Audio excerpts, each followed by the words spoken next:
Hello, class. How are you doing? So right now we are going to be doing Social Studies Lesson 6, and we're going to be looking at and talking about totem poles. Totem poles, you may have seen them around. Around Victoria, there's a couple of them, and especially at the museum downtown. Let's look up, where are there totem poles in Victoria? Let's look this up. And if you ever go um, to one of these places. Yeah, so there's one in Beacon Hill Park. Oh, this is on Douglas Street in front of the museum. Look at that. So the world's tallest freestanding totem pole is in Beacon Hill Park. The Thunderbird Park, there's one outside here. And that's right by the museum. And then the Spirit of Lekwungen, that is in Esquimalt. So maybe you've seen these before. If not, maybe if you're in the areas, you can take a look at them. And I know there's lots inside of the museum as well. Very cool, very cool. All right. So your job is to watch the video. So you are doing that right now. And the second job will be to complete the document questions, which are ×3. There are 3 of them. Make sure you watch the whole video so you know what the answers are, because you need to listen to the article I'm about to read. If you need to reread the article yourself, you can click on it here. And yeah, all right, let's go with that. All right, so totem poles. The Aboriginal groups of the Northwest Coast, that's where we live, the Haida and Salish, were masters of woodworking. They used the cedar tree for totem poles, houses, canoes, clothing, and dishes, and it was done without metal tools or nails. So I just want to make a correction. The Northwest Coast, we do live on the Northwest Coast, but it's also along the side of BC as well, not just where we live specifically. A totem pole is like a story in a book. Each figure on a story is a symbol, and it is a way of passing a message from one generation to another. So it's kind of like their history books. They use storytelling to pass on the information, but they also build totem poles to hold memories and hold history, and they have meaning. All right. The birds and animals on a totem pole represent a tribe, clan, family, or person. So each symbol, it represents groups or an individual person, right? Some totem poles tell about an event. Others are made to honor a family.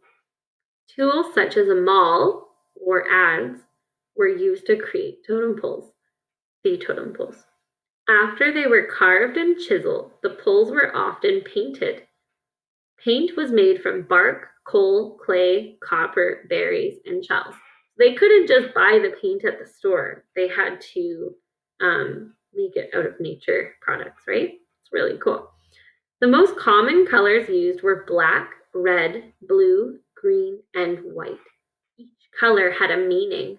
For example, blue stands for sincerity and happiness, while black represents power. That's really cool. So the colors that they've chosen, like that they choose for all of their totem poles, they have meaning to them, and they're specific to what they're trying to tell in their story. So that's really important to know. Now we're going to look at the types of totem poles. So there are 4 basic types of totem poles.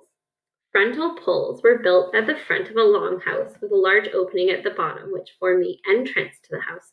This is a picture of a frontal pole. See how there's the door here to go through. House posts supported the main beams of the house, so those hold up the house. Okay. Memorial poles, that's not one, were carved and raised in honor of someone who died. The heirs raised the poles and gave a memorial potlatch in order to gain their rights as heirs. So memorial poles are kind of like gravestones or tombstones. They're kind of to remember someone and honor them. And the last one is a mortuary pole. it had a hollowed out box at the top that contained the body of the deceased. So a carved plaque covered the box. So this is kind of like a casket for their family members that have passed on, or group members that have passed on. It's kind of like how the Egyptian mummies are in tombstones, right? Like in the pyramids. This is how the Aboriginal communities put their people to rest. That's really cool. All right, now we're actually going to look at some totem pole symbols. This is the same one that I was just going to show you, but this one's in color, so I want to look at this one.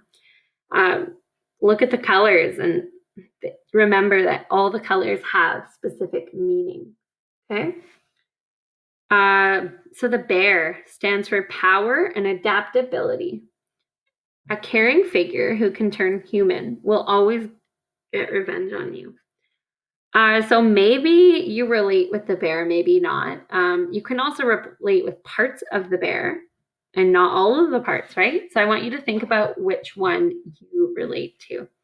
So the beaver represents the builder and gatherer, stands for a strong sense of family and home, resourceful master builder.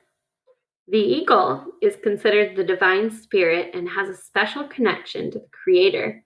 The ruler of the sky represents leadership, can turn into a human dancer. The fox represents feminine courage, cunning, stealth, a trickster, diplomatic.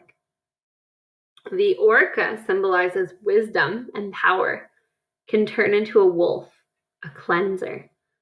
The thunderbird represents glory and power. It's the caller of rain, and it will eat the orca. So there are definitely way more animals, but these are just a few of them.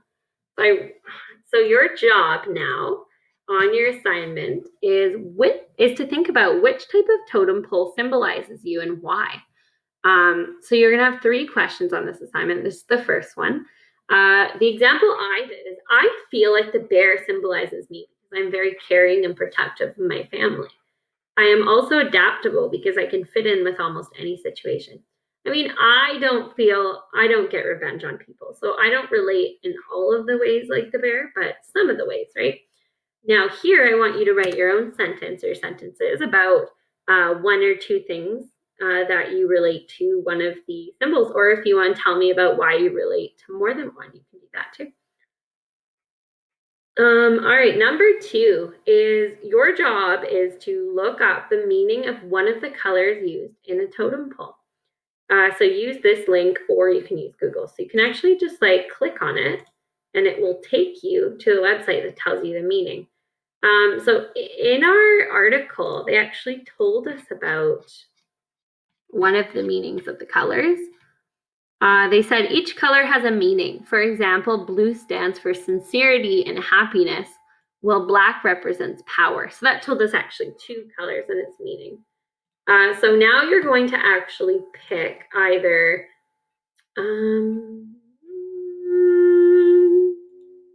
you can pick a color that we haven't talked about. So you can't pick blue, not blue or black. Because remember, we said that black was power and blue is sincerity. So you're going to choose one of these colors here. Meaning of the totem pole colors. You can choose white, red, yellow, green, and I want you to read the meaning, and you can write a sentence about what it means. Okay. Sentence number 3. Tell me the purpose for one of the 4 types of totems. So the frontal poles, house posts, memorial poles, and mortuary poles. If you don't remember, you can look back on the article, which is right in here.